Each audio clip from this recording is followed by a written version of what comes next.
यह कहानी एक ऐसे सीरियल किलर की है जिसने अपने समय में इतना खौफ पैदा कर दिया था कि लोग रात में घरों से बाहर निकलने से डरते थे। ये वही कहानी है जिसके कारण लोग रात में किसी व्यक्ति को कंबल में देखकर घबराकर घरों की ओर दौड़ पड़ते थे। किसी की हिम्मत नहीं होती थी कि उस कंबल वाले व्यक्ति के करीब जाए। कहानी जयपुर की है और बात 1978 की है। इसी जयपुर शहर में एक दिन अचानक एक व्यक्ति की लाश मिली। किसी ने पुलिस को सूचना दी और पुलिस ने मौके पर पहुंचकर लाश की जांच की। पोस्टमार्टम रिपोर्ट में पता चला कि मौत की वजह गर्दन की हड्डी का टूटना था। वह व्यक्ति अज्ञात था। पुलिस ने सोचा कि शायद किसी से दुश्मनी के कारण उसकी हत्या हुई होगी, लेकिन उन्होंने यह भी देखा कि उसके कान के नीचे गहरी चोट के निशान थे। पुलिस ने मामला दर्ज किया और जांच शुरू की, लेकिन यह मामला धीरे धीरे ठंडे बस्ते में चला गया। कुछ समय बाद जयपुर से थोड़ी दूरी पर सड़क किनारे एक और लाश मिली। पोस्टमार्टम रिपोर्ट से फिर पता चला कि मौत की वजह गर्दन की हड्डी टूटना थी और इस बार भी कान के नीचे चोट के निशान थे। वक्त बीतता गया और राजस्थान के अन्य हिस्सों में भी इसी तरह की लाशें मिलने लगी। सभी मामलों में एक ही पैटर्न दिखाई दे रहा था, गर्दन की हड्डी टूटी हुई और कान के नीचे चोट के निशान। धीरे धीरे ऐसी लाशों की संख्या बढ़ने लगी, लेकिन चूंकि घटनाएं अलग अलग थानों और इलाकों में हो रही थीं, इसलिए उस समय की पुलिस ने इन सभी केसों को आपस में जोड़कर जांच नहीं की। तो इस तरह एक के बाद एक कत्ल होते जा रहे थे, लेकिन कोई यह नहीं सोच रहा था कि इन सभी हत्याओं के बीच कोई न कोई कड़ी जुड़ी हुई हो सकती है। न ही किसी ने इस बारे में गहराई से सोचा कि अगर इन हत्याओं के तरीके और पैटर्न पर ध्यान दिया जाए तो शायद कुछ सुराग मिल सकता है। धीरे धीरे करके 10, 12, 15, 20 लाशें मिल गईं। उस समय शायद मीडिया में क्राइम की खबरों को उतनी तवज्जो नहीं दी जाती थी, इसलिए इन लाशों का सिलसिला काफी हद तक अनदेखा रह गया। जब 10-20 लाशें मिल गईं, तो एक दिन जयपुर में बैठे एक सीनियर पुलिस अधिकारी की नजर एक छोटी सी खबर पर पड़ी। उसने देखा कि इस खबर में उल्लेख किया गया था कि इस तरह की कई और लाशें भी मिली हैं। उस अधिकारी के दिमाग में यह ख्याल आया कि शायद इन सभी हत्याओं का पैटर्न एक जैसा है। उसने अपनी टीम को इस मामले की तहकीकात में लगाया और कहा कि इन हत्याओं के पीछे की कड़ी को ढूंढना जरूरी है। जैसे ही यह बात पुलिस के ध्यान में आई और पत्रकारों को भी इसकी भनक लगी, तो अखबारों में पहली बार यह खबर छपी कि एक अजीबोगरीब सिरफिरा सीरियल किलर घूम रहा है, जिसने अब तक 15-20 लोगों की हत्या कर दी है। इस खबर के छपने के कुछ ही दिन बाद फिर एक और लाश मिली। खबर में यह भी बताया गया था कि हत्याओं का तरीका एक जैसा है। गर्दन की हड्डी टूट जाती है और कान के नीचे किसी भारी वस्तु से चोट के निशान पाए जाते हैं। डॉक्टरों का मानना था कि शायद यह हथौड़े जैसा कुछ हो सकता है। लाशों की संख्या बढ़ती जा रही थी और अब अखबारों में खबरें आने लगी थीं। जब आम जनता तक यह खबर पहुंची कि राजस्थान के विभिन्न इलाकों में ऐसी लाशें मिल रही हैं और हर लाश पर कान के नीचे चोट के निशान हैं, तो एक अखबार ने इस अनजान कातिल को एक नाम दे दिया, कनपटी मार सीरियल किलर। इस नाम के साथ वह कातिल लोगों के बीच मशहूर हो गया। इसी दौरान पुलिस की टीम भी सक्रिय हो गई थी। जहां जहां से लाशें मिलती, एक पैटर्न स्पष्ट हो गया था कि यह कातिल घर के अंदर या किसी दूसरी जगह नहीं, बल्कि सुनसान सड़कों पर शिकार करता था। किसी राह चलते या बैठे व्यक्ति को निशाना बनाता था।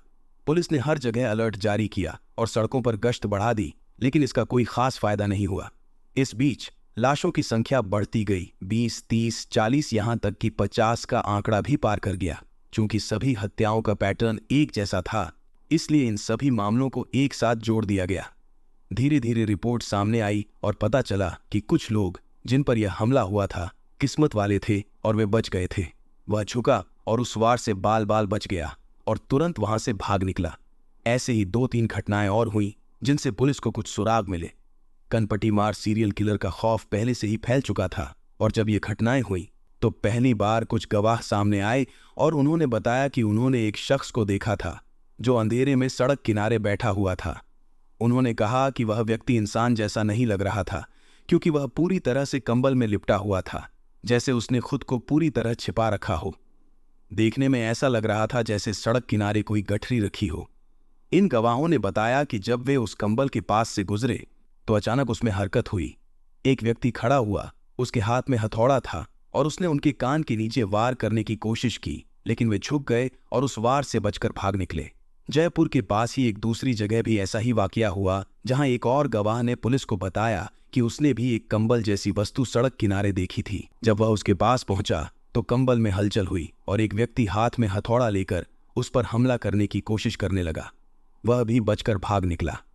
इन घटनाओं के बाद यह स्पष्ट हो गया कि जो भी यह कातिल था वह कंबल में खुद को लपेटकर रात के अंधेरे में निकलता था और उन लोगों को निशाना बनाता था जो अकेले होते थे, सुनसान रास्तों पर चलते थे और जिनके आसपास कोई और नहीं होता था।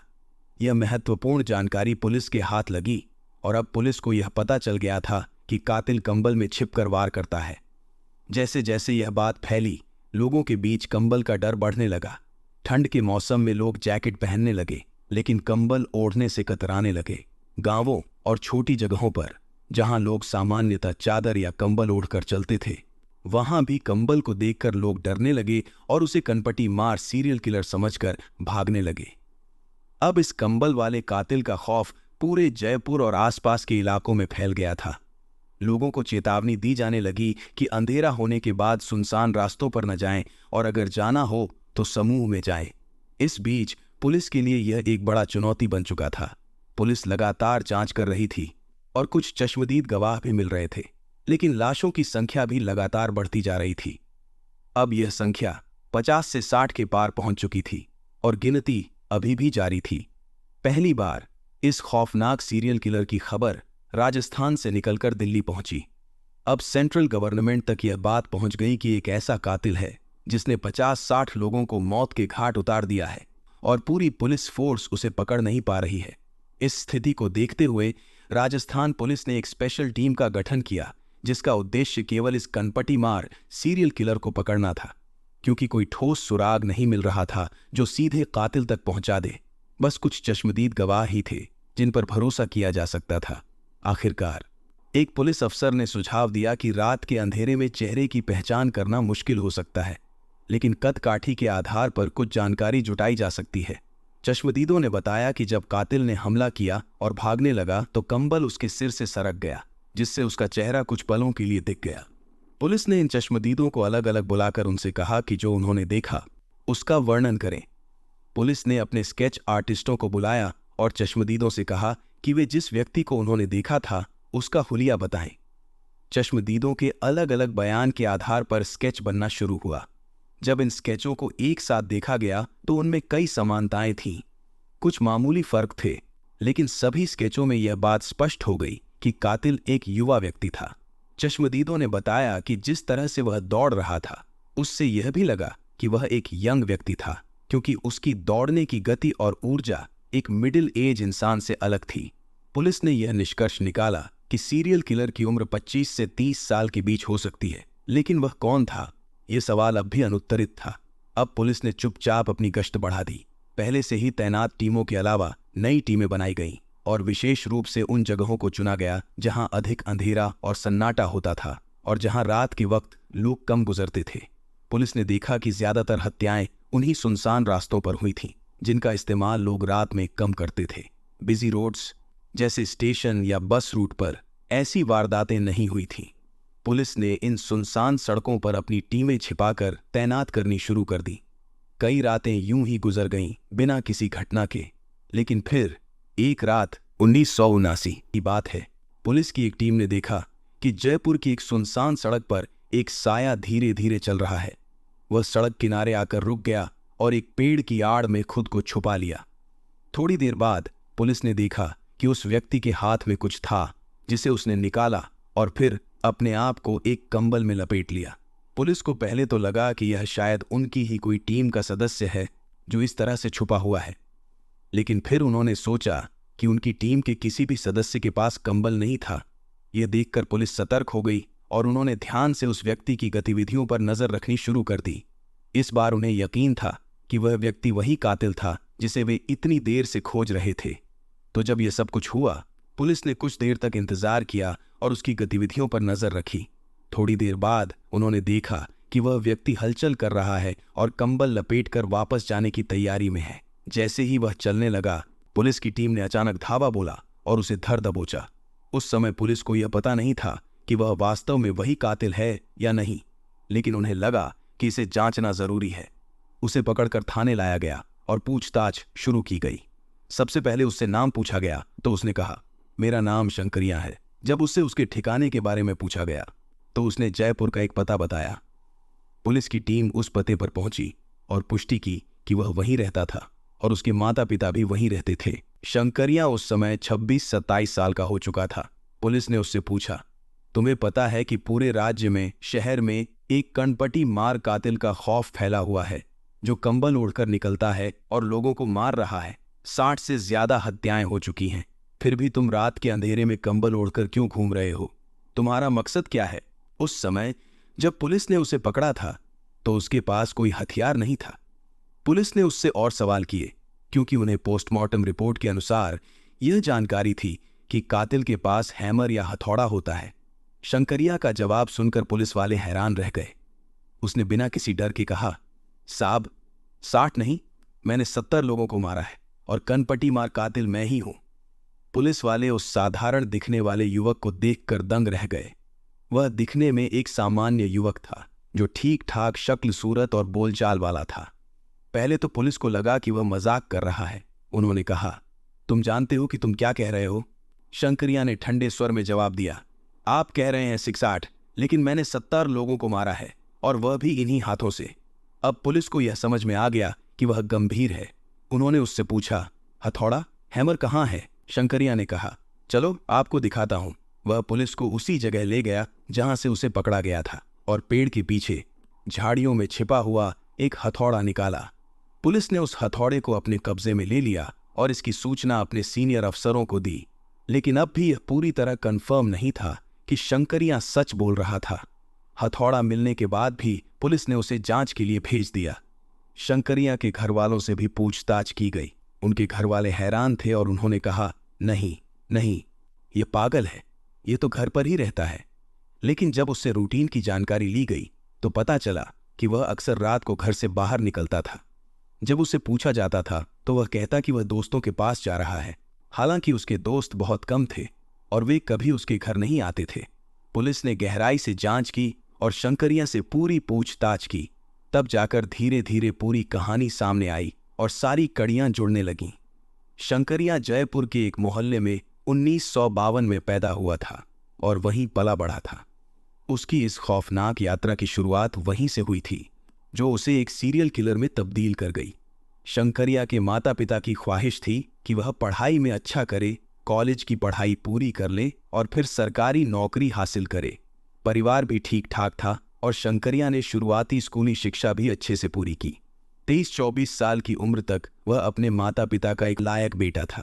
उसके ज्यादा दोस्त नहीं थे और वह किसी प्रकार की आवारागर्दी में शामिल नहीं था। लेकिन जब वह 25 साल का हुआ, अचानक उसके व्यवहार में बदलाव आने लगा। वह बहुत कम लोगों से बात करने लगा, यहाँ तक कि घर वालों से भी दूरी बनाने लगा। वह ज्यादातर समय घर में ही रहता, कुछ पढ़ाई करता और फिर हर तीसरे दिन रात को घर से निकल जाता। पुलिस की गिरफ्त में आने के बाद शंकरिया ने अपने सारे जुर्म कबूल कर लिए। उसने बताया कि उसने पहला कत्ल कहाँ किया, दूसरा कहाँ किया और इसी तरह तीसरा, चौथा, सभी जगहों का विवरण दिया। पुलिस ने उन जगहों के पुलिस रिकॉर्ड खंगाले और पाया कि वह सच बोल रहा था। उसने जिन 70 कत्लों का इकरार किया, उनमें से 50 की तो तारीखें उसे साफ तौर पर याद थीं। जब पुलिस ने इन सबूतों के आधार पर चार्जशीट तैयार की तो मुकदमा चला। मुकदमे के दौरान 70 हत्याओं के लिए शंकरिया के खिलाफ चार्जशीट दाखिल की गई, लेकिन पुलिस 73 मामलों के लिए अदालत के सामने आवश्यक सबूत पेश कर सकी। शंकरिया को 1979 जनवरी के पहले हफ्ते में गिरफ्तार किया गया और उसकी गिरफ्तारी की खबर आग की तरह फैल गई। शंकरिया की गिरफ्तारी से जयपुर से लेकर दिल्ली तक खबरें छपने लगीं और लोगों ने राहत की सांस ली। उसका नाम कनपटी मार कातिल के रूप में इतना मशहूर हो चुका था कि लोग उसे देखना चाहते थे। पुलिस को उसकी सुरक्षा के लिए कड़ी मशक्कत करनी पड़ी, क्योंकि उसकी लोकप्रियता के कारण लोग उसे देखने के लिए बेताब थे। अदालत में पेशी के दौरान पुलिस उसे बड़े गुप्त तरीके से ले जाती थी। अदालत ने इस मामले को जल्दी निपटाया। 101 दिनों के भीतर पुलिस ने चार्जशीट दाखिल की और शंकरिया ने अपने अपराध को न केवल कबूल किया बल्कि इसका कोई विरोध भी नहीं किया। उसने कहा, हाँ, मैंने यह कत्ल किए हैं। जब उससे पूछा गया कि उसने ऐसा क्यों किया और क्या वह अपने शिकारों को जानता था, तो उसने कहा, नहीं, मैं उन 70 में से एक को भी नहीं जानता था। मैं हर तीसरे चौथे दिन रात को घर से निकलता था, एक हथौड़ा अपने साथ रखता था और फिर सड़कों पर घूमता रहता था। जहां भी मुझे अंधेरे में कोई व्यक्ति दिखता, मैं हथौड़ा निकालता और उसके कान के नीचे पूरी ताकत से वार कर देता। उसकी कनपटी और गर्दन टूट जाती। जब वह चिल्लाता तो उसकी चीख मुझे बहुत अच्छी लगती थी। इस कबूलनामे ने पुलिस और समाज को स्तब्ध कर दिया। ये साधारण सा दिखने वाला व्यक्ति कैसे इतना खौफनाक और बेरहम हो सकता था, ये समझ पाना मुश्किल था। लेकिन शंकरिया ने बिना किसी पछतावे के अपने जुर्म को स्वीकार कर लिया और बताया कि उसके लिए यह एक अजीब संतोष की बात थी। तो जब मैंने पहली बार मारा तो वह चीखा, फिर मैंने दोबारा मारा, वह फिर चीखा, लेकिन उसके बाद वह खामोश हो गया। उसकी चीख अधूरी लगने लगी। मुझे लगा कि पहली बार जो चीख थी वह ज्यादा संतोषजनक थी। मैं वापस लौट आया, लेकिन फिर मुझे महसूस हुआ कि कुछ छूट गया है। मेरे दिमाग में बार बार यह ख्याल आता रहा कि वह चीख फिर से सुननी है, जैसे किसी संगीत या धुन की तलाश हो। उसने बताया। मैं सिर्फ 2 दिन रुका, फिर मुझसे रहा नहीं गया। मैं फिर से बाहर निकला और एक और शख्स को देखा। इस बार मैंने जानबूझकर उसकी कनपटी और गर्दन के पास वार किया, क्योंकि मुझे लगा कि वहीं मारने से वह चीख सबसे अच्छी निकलती है। जब उसने चीखा तो मुझे बेहद अच्छा लगा। उसने कहा, फिर तो ये आदत बन गई। मुझे उन चीखों से एक अजीब सी खुशी मिलने लगी। इसके अलावा मुझे और कुछ अच्छा नहीं लगता था। तो मैं हर तीसरे चौथे या कभी दूसरे 5वें रात को निकलता और कभी कभी खाली हाथ लौटना पड़ता, क्योंकि कई बार उसे शिकार मिलते, लेकिन वे अकेले नहीं होते। अगर उनके साथ और लोग होते तो वह हमला करने से बचता, क्योंकि उसे डर था कि वे उसे पकड़ सकते हैं और मार सकते हैं। इसलिए उसने बताया, एक को मारना मेरे लिए आसान था, लेकिन 2-4 लोगों के बीच में जाकर मैं नहीं मार सकता था। शंकरिया ने यह भी कबूल किया, मैं सिर्फ उन चीखों को सुनने के लिए हत्या करता था। उन चीखों में मुझे मजा आता था और इसी मजे के चक्कर में मैंने एक एक कर 70 लोगों को मार डाला। अगर मैं पकड़ा नहीं जाता तो शायद यह गिनती और भी बढ़ जाती। ये बातें उसने न केवल पुलिस के सामने बल्कि अदालत में भी कबूल की। चार्जशीट में भी यह सब दर्ज था। जब अदालत ने उसकी गवाही सुनी तो यह विश्वास करना मुश्किल था कि वह केवल 27 साल का था। निचली अदालत ने उसे तुरंत मौत की सजा सुना दी। वह राजस्थान हाई कोर्ट गया, लेकिन वहां भी उसे सजा-ए-मौत दी गई। इसके बाद उसने सुप्रीम कोर्ट का रुख किया, लेकिन वहां भी उसकी अपील खारिज कर दी गई। अंततः उसने राष्ट्रपति के पास मर्सी पिटीशन दाखिल की, जो कि रिजेक्ट हो गई। यह सब कुछ 5.5 महीने के भीतर हो गया। 1979 के जनवरी में उसे गिरफ्तार किया गया था और 16 मई 1979 को जयपुर सेंट्रल जेल में शंकरिया उर्फ कनपटी मार को फांसी के तख्ते पर चढ़ा दिया गया। उस समय उसकी उम्र पूरी 37 साल भी नहीं हुई थी। जब उसे फांसी दी जा रही थी, उसके आखिरी शब्द थे, मैंने बेवजह मजे के लिए इतने लोगों को मार दिया, मेरे जैसा कभी मत बनना। इसके बाद उसे फांसी दे दी गई और वह देश का सबसे कम उम्र का सीरियल किलर बन गया जिसे फांसी पर चढ़ाया गया था। कत्ल करने के पीछे कई वजहें होती हैं, लेकिन कभी कभी ऐसी अजीबोगरीब वजहें भी होती हैं, जैसे शंकरिया के मामले में थी। तो यह थी आज की कहानी। दोस्तों, अगर आपको ये क्राइम स्टोरी पसंद आई तो जरूर लाइक करें, अपने दोस्तों के साथ शेयर करें और हमारे चैनल को सब्सक्राइब करना ना भूलें। ऐसे ही और भी इंटरेस्टिंग क्राइम स्टोरीज के लिए बेल आइकन दबाएं ताकि आपको सबसे पहले अपडेट मिल सके। धन्यवाद।